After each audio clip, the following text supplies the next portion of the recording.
busy. They don't have time to reflect. They don't have time to press the pause button. So many of you are school heads. No? You must create the time for your teachers. You must schedule discussions for them to think about their teaching. If you don't do that, it will not happen. No? You must sacrifice time. But you might say, oh, Father, we have so much to teach. We're running out of time. We're always, the teachers have to talk very fast to cover the curriculum, no? But think about it.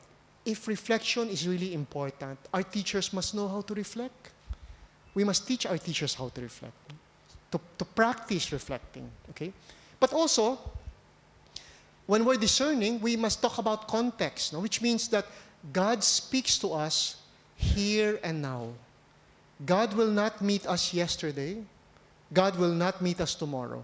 According to St. Ignatius, God will meet us now, in our context now. So in Ignatian discernment, context is important. No?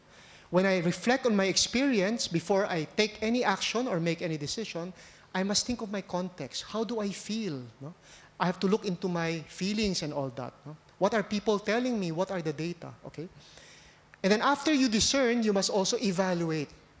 To look back and say, did I make the right decision? Because sometimes we make mistakes. Okay, so again, you can have a 3-day workshop on Ignatian discernment. This is just the summary of Ignatian discernment.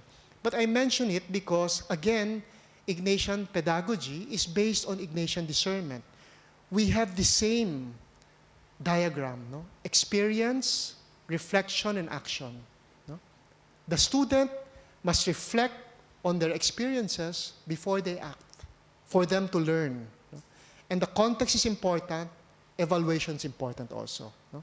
Let me explain. Let's go to experience first. What do I mean by experience? Experience refers to what students experience in class. Anything that they experience that the teacher has designed.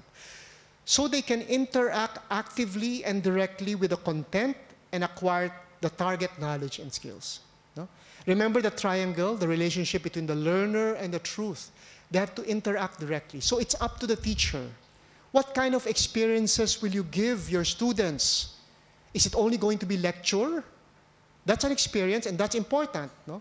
But there might be others. No? For example, let's use David Thornburg here. And again, I have the pages there, pages 21 to 22. No? He talks about 4 learning spaces, 4 ways of learning. No? What the learner does or experiences, okay? The first one is what he calls campfire. You know what a campfire is, no? The Boy Scouts, when they go camping, they build a bonfire and somebody tells a story or somebody talks to the group, no? So this kind of learning is learning from experts. And a lecture would be a campfire. Right now, what we have is a campfire, no?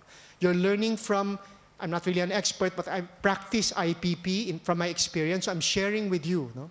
And today, campfire is the most predominant, the most commonly found learning space in our schools, the most traditional. But campfires are important. I'm not saying we should throw it away. It's important. In fact, today, campfires can be expanded because now our students can learn from experts not only in the classroom, but also from the internet. No? The campfire can be virtual, okay? The second learning space is the cafe. What happens in a cafe? You go to Starbucks, a cafe. You just talk to your peers and your friends. You converse, you chat. So this is another way of learning. No? Our students learn from each other through small group discussion, through projects. They learn from their peers. A third learning space is the cave. They go into a cave and they learn by themselves. This is very important. Do we create time in the classroom for our students to learn by themselves? On their own. For example, we say, okay, for 10 minutes, I just want you to read this page in silence. I don't know how many of us still do that. No? Or even for our teachers. I talked earlier about no time for reflection. Do we give our teachers time to just think about their work on their own? To enter into a cave. No? And the next one is community, learning from service, from doing things. No? So there are 4 learning spaces. No? So a teacher has this menu to choose from. No? When a teacher is designing an experience in the classroom, he or she can do a campfire, can do a cafe, a cave, or a community. So I want to ask you, in your school, what is the most common among the learning spaces? And which one is non-existent, does not exist, no, in the classroom? Maybe it's time to expand our repertoire, to think about the other possibilities. No? Okay? Now, the question is not, let's do more of this. The question is not, how many can we do? No? That's not the question. The main question to ask is, given a specific topic, a specific lesson, which of these can help students learn more? Okay, so it depends on the lesson. Some lessons will be better if they are taught using all four. Some lessons only campfire. Some lessons only cave. So it depends on you. You have to decide. No? But don't be limited. No? Think about the four possibilities. No? Okay? And then you choose which of the four is the most effective, or a combination of any of the four. Okay? According to David Thornburg, learners have long gathered around campfires, watering holes, or what I call caves, and have isolated themselves in the seclusion of cafes, and have isolated themselves in the seclusion of caves and gone out in communities. I've changed it a little bit to make it more applicable to Catholic schools. No? They have experienced all these learning environments in balance, and if the balance is offset, learning suffered. So that's the question. Is there balance, no, in your classrooms? No? Maybe there are other ways of designing experiences, not just campfire, not just lecture. Okay? So that's the experience. No. So as far as experience is concerned, okay, now, experience should be holistic, in other words. It should not just be about lecture, just listening, but all the different multiple intelligences. No? Now, the other thing is reflection and action, and these are two very important pieces in IPP. I will talk about them in great detail. No? In IPP, the learner is guided by the teacher to reflect on the learning experiences. Okay? In other words, the teacher should not say, okay, students, reflect on your own. No, you have to guide them. Do you know what scaffolding is? Do you know what that means? When you're building a new building, outside there are frames where that supports the building, right? We have to build scaffoldings. We have to support the students in we have to train them how to reflect. We have to guide them how to reflect. We don't just leave them on their own. And then we should also guide them to act, to apply what they have learned. We don't just say, okay, apply what you have learned outside. It's up to you. In IPP, the challenge, and this is a very difficult challenge we have learned, how can a teacher guide the students in reflecting? And how can the students guide the students in applying what they have learned? Okay? Maybe for some subjects it's easier, for other subjects it's harder. But that's the challenge. It's possible. Okay? So let's talk about each one of them. This is why I call IPP reflective and transformative learning, because reflection and action are the most important pieces in IPP. It's reflective, the students learn how to reflect, but it's also transformative because hopefully they will transform the world through their action. They will apply what they have learned. Okay? Let's go to reflection. Before this, the meaning of, according to Herbert Simon, the meaning of knowing has shifted, okay? Knowing today has changed from being able to remember and repeat information to being able to find it and use it. Okay? When we were students, learning means being able to remember and repeat. If you can remember 100%, if you can repeat 100%, what is your grade? 100% or A, no? But today, that's not enough according to Herbert Simon. The students must learn how to find it. They must learn how to Google it, no? And find out whether it's correct or not, because as we know, in the internet, there are all kinds of information, no? And to be able to use it, okay? So learning has changed. The meaning of learning today has changed. Traditionally, it means learning is equal to recall, remembering, and mastery. That's enough. But today, it's different.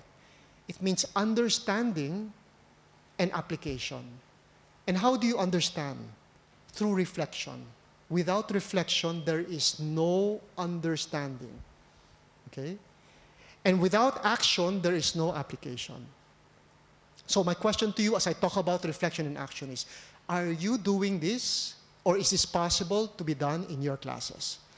If I look at our experience in Savior School, very hard. We have to keep trying.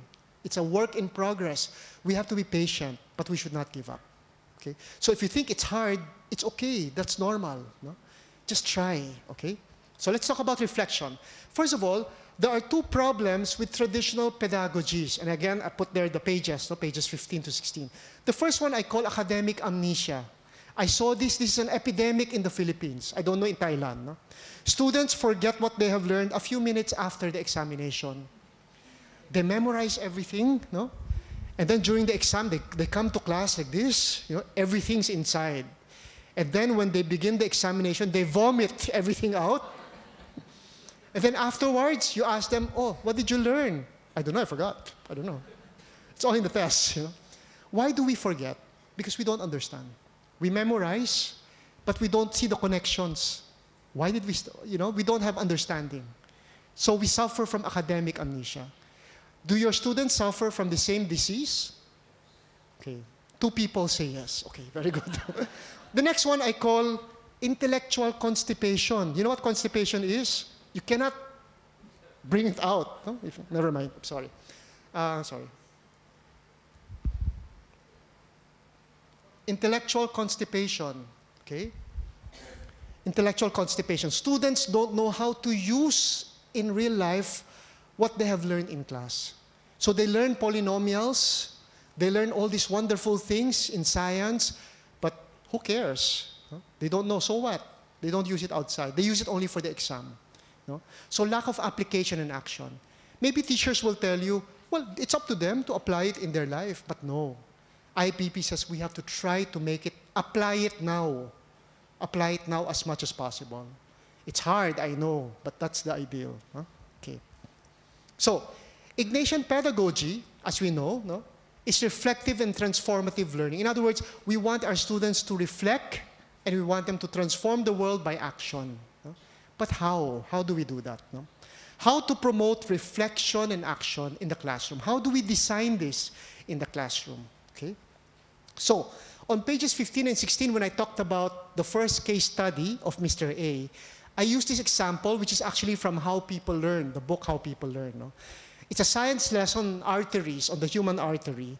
And there is a quiz with this item there. No? It says, it's a multiple choice item. This is the favorite type of test of my teachers in Xavier. Do you know why? It's the easiest to check. No? It's the easiest to check. Okay? So arteries, A, are more elastic than veins. B, they carry blood that is pumped from the heart. C, they are less elastic than veins. D, both A and B. And E, both B and C. Of course, the answer, as you know, is letter D. Arteries are more elastic than veins and carry blood that is pumped from the heart. So a student can memorize this. The arteries are elastic more than veins. Whatever he tries to do to memorize it, during the quiz, he'll get 100%. But he will forget if he doesn't know why, if he doesn't understand. No?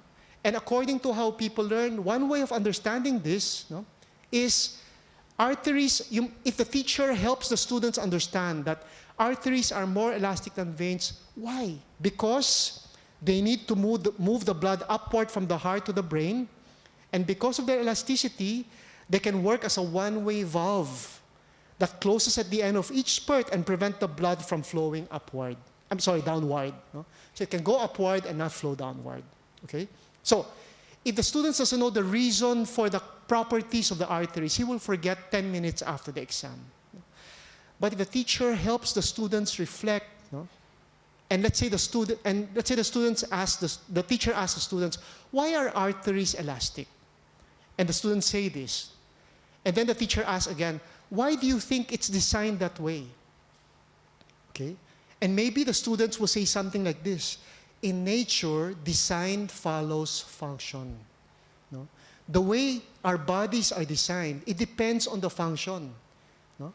Our bodies are designed in a way so that it will function properly. And if you look at nature, all over nature, it's like that. That seems to be a theory or a pattern in nature. No? A fish is designed the way it is because of what a fish is supposed to do. That's why it has fins, it has gills to breathe underwater. A bird is designed the way it is because of the way it lives. It can fly and so on and so forth. Design depends on function.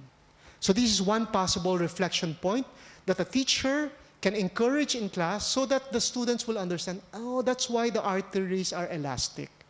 Because the function of the arteries is to do this, and the design depends on the function. Okay? And once they make that connection, they can say, actually, that's the same for the digestive system. That's why the stomach is designed that way. That's why there's an acid there. Because that's the function of the stomach. The design depends on the function. And maybe they will also look at other things. For example, nature. No? And then they will also say, if you look at architecture, it's the same thing. No? So students are making connections across topics in a subject area, but also across disciplines based on the reflection point. Design follows function. So the question is, when we teach concepts in science or other classes, do we guide our students to reflect on the underlying principle, like design follows function, that helps them make connections for them to understand? Because if all they do is memorize that arteries are more elastic than veins, but they don't know why, and they don't know why that is the reason, then they will forget. They will suffer academic amnesia. Okay? But another possible reflection point for the same lesson is this. Scientific theories are our most educated guesses given the available data thus far. This is another reflection point that a science teacher may want to encourage from among the students. No? For example, a teacher will say, okay, right now we say that arteries are like this. But what if we find out that arteries have other properties we did not know about? Then our scientific theories will change. No? The second reflection point tells us not so much about nature or its design, but tells us about science, how science works. So they learn more about science. No? This is the way science works. This is the way we know in science.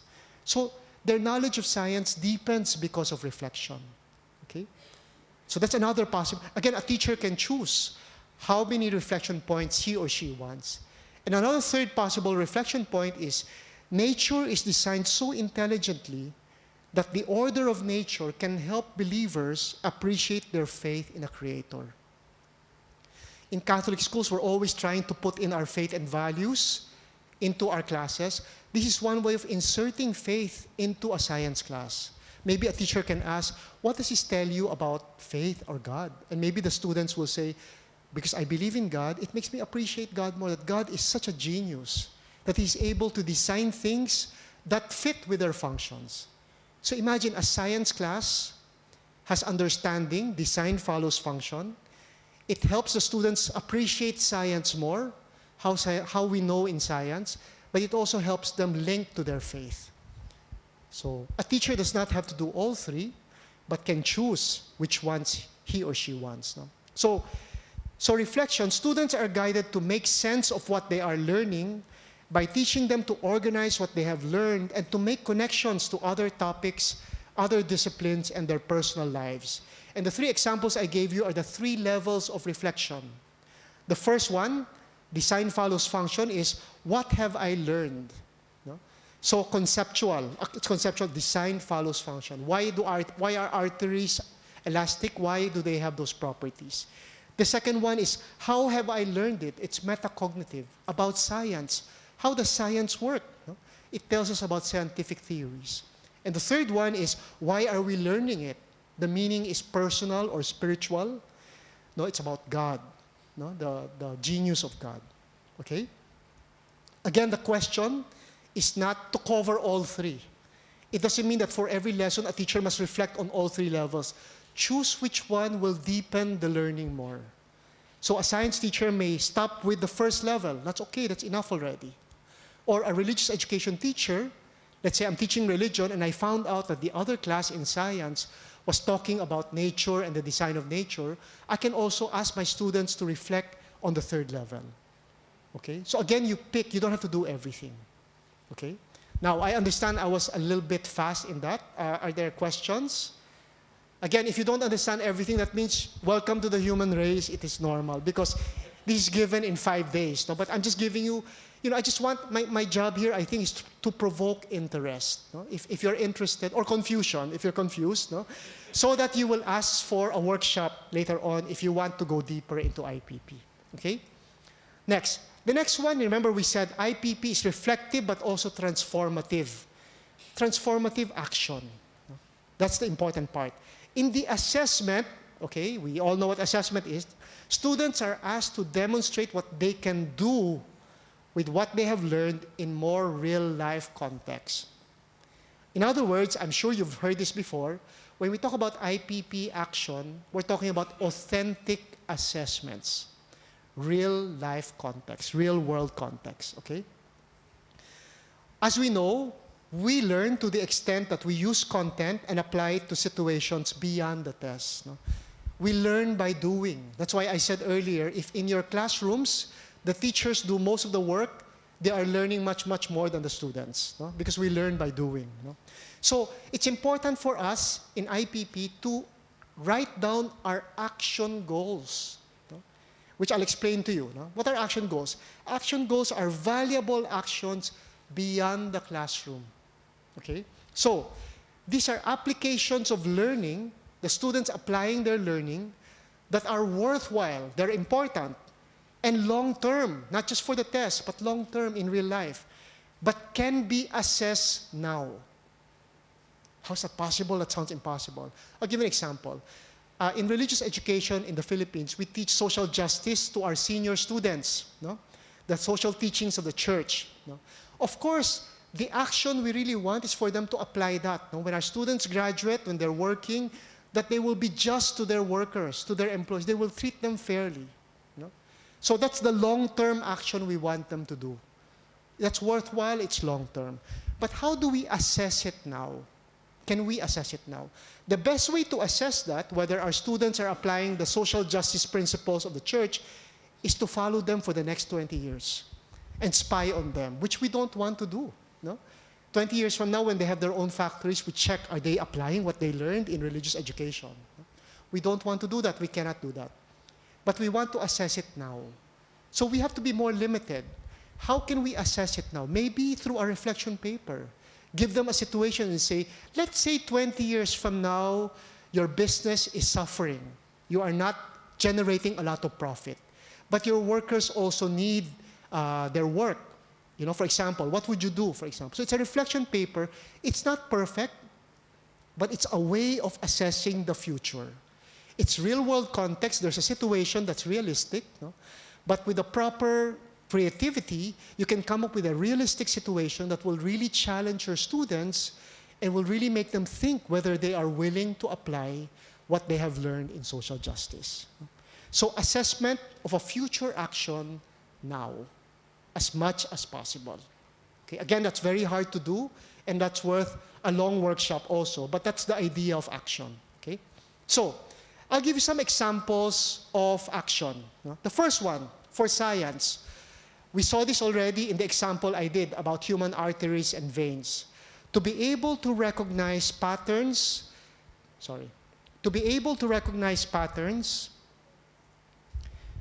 based on observations, and to formulate a hypothesis based on the available data. What are the patterns? No? That design follows function. No? That in arteries, the function of the arteries shape the design of the arteries.